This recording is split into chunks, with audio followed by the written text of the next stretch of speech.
everybody. This is Financially Speaking, and Mike Blanton, and we're here with on WSKY, and we appreciate you being here today. And it's now 12 o'clock in the afternoon, and you're hopefully heading off for lunch or doing something constructive as far as getting food.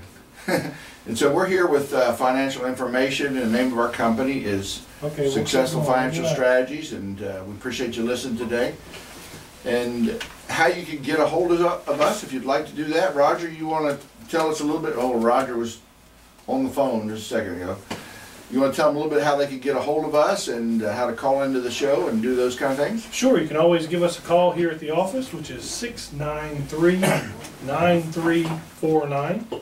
And we'd love to talk with you and set up a no-cost appointment where you can come in and sit down and talk with Mike. You can also check us out on the web at sfsmoney.com. That's SamFredSamMoney.com. You can find out helpful information about us, about our company of Successful Financial Strategies, and we have some great educational videos set up there. Hopefully by this afternoon, we're going to try to have a link set up where we videotape this little show we do here. Yeah, we'll have it on video. We're going to try to do that today, and so check out the website. Hopefully later on this afternoon that'll be up and ready for you to check out. And then go to our website, sfsmoney.com. And we've been doing this for several weeks now. Surely at some point in time you'll have a question for us. We'd love to begin to help you understand whatever questions that you might have and how to begin to move forward financially. You know, it's been an interesting week. So often I get involved in this arena and you forget really what kind of life's all about. And you know, we've been blessed with good clients, a good business, and we want to thank the Lord for that. But every now and then the Lord sends somebody in front of you who just about lost everything. And so that happened to me this week, and so it just kind of brings you as an abrupt reminder that you cannot take any of this stuff that we're talking about with you. The scripture says it's all going to burn, so at the end we're all going to look out and see Donald Trump's fire. So, man, that's a doozy. I look over there and see my fire and I go, and that way it might be your fire. Poof, it's gone. But the point of this piece of this conversation is, you know, when somebody does send somebody in front of you, and you'll know it. You'll know the difference between somebody who's, you know, working the system and somebody who's actually really in need. I just pay attention. Do what you can. You can't fix everything. That's kind of what you want to fix everything for that person or that couple or that family. You can't. But ask them questions so that you can figure out what it is that you can actually really do. Some of the problems you just can't fix. But ask them questions like, do you need food? When's the last time you had groceries? Just take the opportunity that God sends in front of you, I think, sometimes, just to pay attention. It's not always about the money. Very true. It's not always about the money, so just pay attention to what God has for you. If He's blessed you, then keep your eyes open, because there are a lot of people in our world right now that are, you know, having some major issues. Yeah. And you can't solve everything. You know, that's one of the hardest parts, I think, about going to the mission field or going over to Africa. Or I've talked to people who've gone to, you know, different countries, and there's not enough money in the world to solve everything. But you have to give them what you can, when you can, at that particular moment. So keep that in mind. I don't know why I came up with that, but that's a good point. My son was on a mission trip last week, and last night he was just kind of depressed walking around the house. And part of me's thinking, it's just a teenager, and you know, that could they're like the be. stock market. They're up and down. They're could very well be. But I said, John, what's on your mind, buddy? And he said, I'm just thinking about those kids he was working with last week. He was working in a refugee camp. And I said, well, what are your thoughts on this? You know, I'm just trying to dig in and see what's going on here. He said, I feel like I need to be back there. I said, what for? You know, I kind of thought maybe I need to go fix all this. He said, they just need somebody to love them. I just need to be there to love on them. Isn't that I cool? thought, well, he's got he's got the fever in the right direction, I think, with that. You know, and that's, certainly we're not able financially, our family at this point, to do a whole lot with them, but just be there and love on them and be their friend. And I thought I was very proud as a father of my 16-year-old. Sure, to understand the value of just that. So, you know, one of the things I want to talk to you about today, Yes, is, I call it the redheaded stepchild of the financial world, and that's called life insurance. Life insurance is a product that I think pretty much everybody should consider and should have. And how do you know? How do you know how much is enough? How do you know what to do? How do you know what to buy? What you own, what you personally own. Roger, you and I've had this conversation. What you personally own in the life insurance arena, if it's not going to get the job done, then why do you own it? Yeah, that's a tough question to be asked, but that's a question that needs to be addressed. Well, you know, I meet so many people who are, I really don't meet, I don't think I've ever met anybody who's overinsured. I don't think Yeah. I don't think I have. I think I know my brother has the max, and I'm getting there on the max. People want to know how much is enough, how much should you have. You know, I've traveled the country talking to insurance companies and talking to their sales force and different groups of people. And I remember I was at a big life insurance company, and they were talking about, you know, well, we have this program, it's needs-based. They said, what do you need? How much should you have? And I said, well, the software that you have that calculates that, have you spent a lot of money on that? And he goes, yes. We spent several $1 million on development of this software and all that kind of stuff. And I said, well, usually when I want to know, when it comes to the topic of life insurance, the problem isn't that people don't know how much they need. The problem is how they pay for it. Yeah. And he said, well, what are you talking about? I said, well, I usually turn to the wife. And if I'm sitting down with a couple and I say, if you could buy life insurance on your husband the day after he died, how much would you buy? All she can get. So all that I could get is what, because it makes sense in the event of a death, it makes sense to own as much as you can. And until the Lord comes again, we're all going to. And I know some people say, well, you know, I believe the Lord's going to take care of me. And so I don't really need, you know, and I say, you know, well, who is it that you think that sent me to talk about this? Yeah, he might take care of you. So what I want you to understand is this. When it comes to buying life insurance, what you want to know is what I'm doing, is that actually going to really accomplish anything?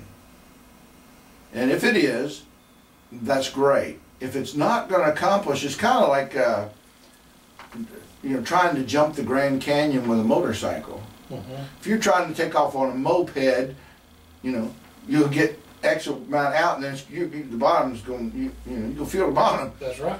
But if you got a 300 horsepower Kawasaki, you may get a little further out, but when you hit the bottom, it's still going to be the bottom. That's right. So understanding this whole arena, how it works, what is it that you want to have happen, and I believe this about life insurance is a wants product. It's not a needs product. Let me explain this to you. If you need to get to work, if you have a job and you've got to get to work, on the needs side is what? Transportation. Some kind of transportation. That could be as nice as a city bus, or it could be as tough as a bicycle, right? So needs transportation is, you know, the cheapest form of transportation that you can get to where you want. Wants is what kind of transportation? Luxurious travel to. Yeah, love to get there in the Mercedes. I don't even know what the new numbers are. You know, $120,000 Mercedes, air conditions, the seat have air conditioning, and you know they have that now. I knew they had heated seats. They have air-conditioned seats now. Nice. A friend of mine, I got in his car the other day and it had air. I said, "You got to be kidding me." That's amazing. So on the scale of needs versus wants, needs is just regular old transportation. Wants is some kind of luxury ride, right? Yeah. When you buy your car, are you buying based on a needs view or a wants view? Most of the time you're buying on a wants. Exactly. But Wants. that's how we've been trained over the years, though, with marketing from the auto manufacturers. Why do they come out with new models every year? It's because they're wanting us to. Well, they want to they drink keep that Kool-Aid they and keep buy a new increasing and keep increasing the value of these things. Planned obsolescence. I mean, and they keep adding things to it. Used to be when I was a young kid, when you bought a car, you had to add air conditioning. That's true. You had to pay an upcharge to get air conditioning. Now, do you have a choice? Most of the time you don't. It's in there. Yeah. You don't have a choice. So, but just from this sheer vantage point of what do I need versus what do I want? Mm-hmm. I want to get there in style. I want to be comfortable. I want my kids to be safe. I want airbags. I want, nice, all these things as part of that decision. So now let's talk about your home, where you now live. Okay. You can't see this picture, but on the need side, what is need side? Yeah, roof over my head. Yeah, Jed Clampett's old homestead. That's right. On the need side is all you really do is need a place to lay down, Mm-hmm. keep the rain off your head, and maybe get warm. But you don't need to be 70 degrees warm. You could probably have it at about 52 or 53 and not die. Or 7 degrees cool. Yeah, so understanding when we buy our homes, are we buying from the needs basis or from the wants basis? Wants basis. We're looking at a piece of property and going, this is what I want. I want to live in a nice neighborhood. Everybody keeps their lawns up. I don't want to see any old Chevys in the yard with no tires and up on blocks. Man, that's the way my grandpa lived, just like that. I loved it. I loved it, man. It was great. We'd go out there and rummage around in the old cars he had on blocks. It was back 20 feet from the house. Looking for lizards. I was going to say, wildlife. Looking for wildlife, yep. Then we'd collect as many lizards and frogs and whatever, then we'd go down to the pond and fish. But when you choose your house, what kind of decision are you making? You're making totally a want. It's a wants decision. Now, that doesn't mean you get everything that you want, but it's a far cry from needs. Yeah, and most of the time, you end up spending as much as you think you can possibly spend. To live in comfort and live Right. You max the yourself lifestyle that you want to live. And sometimes we do that to the extreme, which is kind of funny. We spend a lot of our time, a lot of our life earning money to impress friends that we don't even like. That's another story for another day. When it comes to education, needs is, just public school system. Get them in the public school system. Let them go do what they got to do over there, and let those crazy people teach them and do whatever they got to do. And we don't really want to know much. That's the needs. But what we really want is what? We want our kids to be the sharpest knife in the drawer when they come out of school. We want them to be educated. We want them to actually know what math is. We want them actually to know what the Constitution is. We want them to know who Jesus Christ is, what He's done for us. We want to be able to read the Scriptures. Those are all things that we want. So when it comes to most every decision that we make in our life, it's coming from the wants side of it. So when it comes to life insurance, why are we talking about the need side? We'll take a break. We'll come back on the other side. And welcome back, everybody. This is Financially Speaking. We're here on WSKY. That's 12:30 a.m. And we heard that you missed that when we came in at the top of the hour. So we apologize for the technical difficulties. And we're going to get those worked out. Tell me, is there anything in your house that is needs-based, really? This is what problem I have with the life insurance. And we do life insurance. We do life insurance, term, regular, whole life, whatever. I've got a few things that are needs based. Like toilet paper?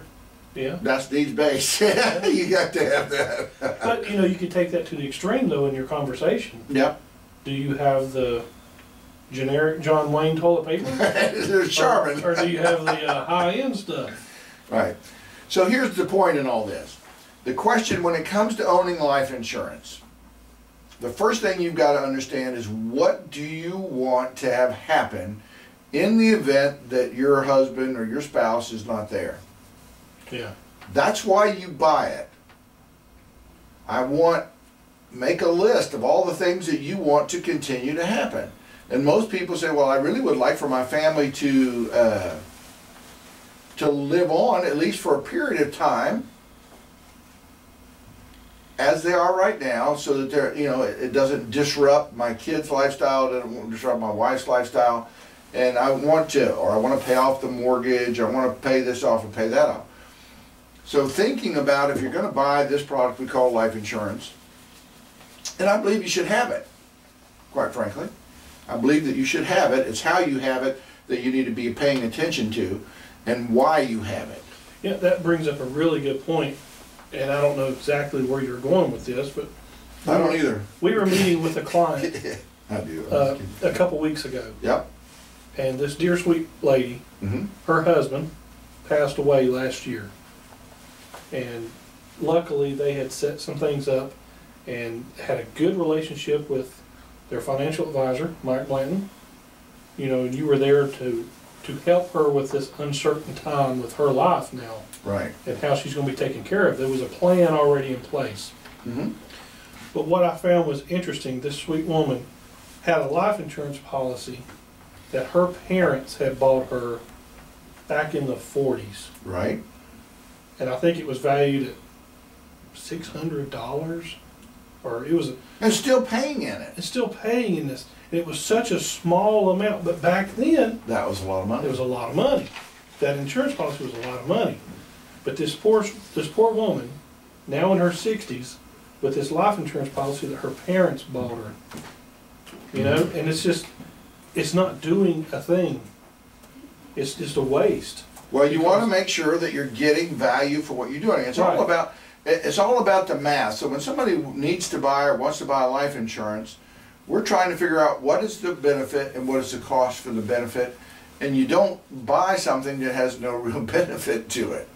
And basically she had far outlived the benefit to that particular policy. And so when we sat down and said, well, what kind of rate of return are you earning on every premium that you're paying? Because there's a game going on here. Maybe, we can finish up today. I don't know if we'll get to that part tomorrow, or you need to understand the premiums, you need to understand what the insurance company is doing and what is the best way to have what you want to have. Because there's a lot of math here that you've got to understand, and we talk about when we're talking to somebody about life insurance. So let's say we've got an average couple, and let's say the main money maker makes about $70,000 a year. Okay? So he buys $500,000 worth of life insurance. But let's say he doesn't buy that much. Let's say he buys $250,000 worth of life insurance, and somebody comes and sells him $250,000 worth of life insurance. He doesn't really know. Do you know how long that's going to last based on that $70,000 number, and then based on what inflation is going to do to those numbers over time? We actually go through those purchases, we go through the math on those purchases, so you begin to understand a $250,000 policy on somebody who makes, $70,000 a year. They've accumulated already in some savings account, 401k, IRA, SEP, 403b, taxable account, I don't really know, about $88,000 in savings. And we're talking about a 5% interest rate on average, rate of return. Basically, that person, when he passes away, will allow his family to live for 6 years after he's gone the way that they're living now. So that $250,000 will perform for 6 years based on those parameters. How, with that, do you factor in when this individual dies? Is it today's numbers or 20 years down the road? Well, I'm counting on inflation from today, so $250,000 policy, plus he's got $88,000 in savings. He has been used to, his family's been used to living off of $70,000 a year. Okay. Inflation is running at about 3%. That money will run short in 6 years. Now, Mr. and Mrs. Client, or potential Mr. and Mrs. Client, is that what you were thinking that you were buying? See, that's a totally different way of talking about life insurance. Well, That's interesting. if what you believe to be true turned out not to be true, when would you want to know that? Now. That's right. So if the guy's 40 years old, that his wife's going to live for another 6, that gives her 6 years of deer hunting, and then it's over. Deer hunting. It took me a second. I'm sorry. The question is that what you want? That's interesting. And he's going to go, no, that's not really what I want. I want my wife to live out the rest of her life and have the option to decide whether she wants to go deer hunting or not. But I certainly don't want her to be rich when she meets this new guy. I've had lots of people say that to me. You cannot get rich buying life insurance. Let's trust me on that one. You cannot get rich buying life insurance. It's designed for a particular purpose. So now we're not talking about what kind of life insurance yet. We're talking about just that product. Mm-hmm. If you're going to buy it, you want it designed to do something specific. That needs to match your wants, in my opinion. And it may not be but another, $20 a month to have what you want. So let's say, well, the guy says, well, what would it look like if we bought $500,000 worth of life insurance? That would take about 10 years. So we can do the math so that you begin to understand, is this life insurance purchase, do I have enough? Do I have what I want to have? And is that going to actually cover what I'm trying to do? Important factor. Very important factor. And how we do that is going to be key to our success. So how much should you actually really buy? Enough to reach my wants, desire. Yes. If you want, how much is enough? If you're living off of $70,000 in income and you have $88,000 saved and your investment rate of return is about 5%, the minimum that you should have, hold on to your seats, what do you think it is? 800,000. Well, no, that wouldn't be enough. Because you said $500,000 only got me 10 years. That's right. Oh, wow. I guess it's going to be up around $3 million. No, not that high. It's $1.3 million in life insurance. And you say, well, there's no way I'd be able to afford that. That's maybe true, maybe not. What about if we could get you to the position where you could actually afford what you want? See, my point is this. You're not paying attention to all the other things that are happening in your own financial circle. You've got car payments, you've got credit card debt, you've got all this stuff which is draining money away from you. Mm-hmm. If we bring those funds back to the table, because we quit losing them, what does that allow us to do? Buy the 1.3. It allows us to get what we want. Yeah. We don't want to play ineffectively with our funds and give money, transfer wealth away from us to the financial institutions or credit card debt. Why would we want to do that? If I ask you, is that really what you want to do? You'd say, no, I don't want to do that. So when I meet people, what we're doing, all these things are very much interconnected. You have limited resources, so we have to be as efficient with every dollar that you have on the table. Mm-hmm. We can help you understand how to do that. So if I bring back an extra $500 or $600 a year that you would have lost or given away in credit card debt or car payments, then that allows me to do what? Go back here and get what I really want. And a lot of times we can do that without you ever changing your lifestyle at all. That's why you should come and see us. That's key right there, Mike. Well, that is key. You're going and sitting down with a life insurance guy, and he's saying, Mr. Smith, you got to come up with about another $80 a month. He's not helping you find that 80. Exactly. He's not helping you find the 80. That is What a about if great somebody point. you can sit down with and say, okay, here's what we need. First of all, let's look at where the drips are. Let's find all these things where money's flowing away from you. Bring that back, and that's going to actually help you go get exactly what you want to get. That's a great point. So what you think I do and what I do are two different things. You think I'm coming to you saying, look, you need to cut back your lifestyle. Well, Mr. Smith, if you didn't buy that Grande Smoke Java, whatever, if you didn't buy that stupid thing, you'd be able to order life insurance. That's not how this works. Becoming very efficient, understanding how this works is the key. That's why we need to talk to you.